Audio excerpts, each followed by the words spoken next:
Hi, I'm Milton Rendell and welcome to Real News Friday. Today we're at Lilac Hill in Caversham. As you can see, the Midland Guildford club rooms are behind us, and we're standing on the number 2 oval at the moment, where they used to hold the festival games way back in the late 90s and early 2000s.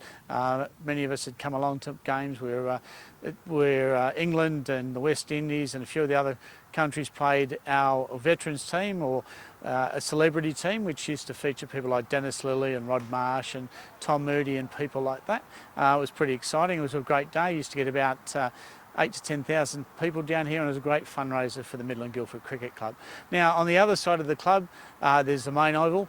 And if you go further and extend north again, there's another 2 ovals, which were the original ovals of the complex. That's somewhere I played junior footy as a kid, way back in the early or mid 70s, and also there was the Caversham Cricket Club, which I actually was fortunate enough to play with. The old Les Butcher was our coach way back in the 70s, and we won a little premiership back in 1975, I think. So anyway, those guys that are out there from the old team, it's good on you. We're still around, and Les was a great coach and was the principal of the local Caversham Primary School, which was just up the road, which was a very popular little small school. Only had a couple of classes, but was there for a long, long time, and now longer doesn't exist and is used for government reasons. Anyway, well, just to look at what's happening in the local area, or what's happening in the marketplace. There's over 900 sales in Western Australia last week, and up about 16%.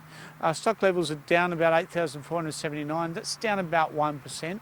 It's down about 0.5% on what it was a year ago. So we had a bit of a spike last week, which is interesting. Rentals continue to be quite busy. The stock levels are down to 2,054, which is well down on where we were a year ago. That's down 19%. So we've obviously still got rental pressures, and that's a clear indication that rents will still come up. Now, there's an interesting one today, or in the last couple of days in the news. The Greens have been pushing for to lock rentals rates for the next 2 years, and then thereafter only to be able to increase by 2%. I don't think there'll be too many landlords out there that'll be very happy with that. They're saying that it's too high and there's too much pressure. Rents in West Australia still haven't got back up to the peaks of 2014 yet, so I question that. I know on the East Coast it has been extremely high, and look, there will be people who will discuss how rentals have climbed in recent times, but also there is now wages pressures, wages are up, and we have a very low unemployment rate. So it's sort of the perfect storm in many ways. So you can't sort of have low unemployment and higher wages and don't expect rents to go up.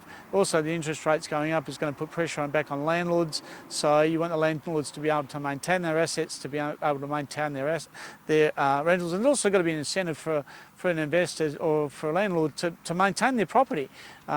People say, oh, they're paying too much. Owners still have to maintain their properties. Put new hot water systems, pay rates and taxes, etc. So it's always got to be a careful balance. I'm certainly not in agreement with what the Greens are proposing. It's a nice thought, but I don't think it's very practical in our economy. Anyway, that's just my thoughts on it.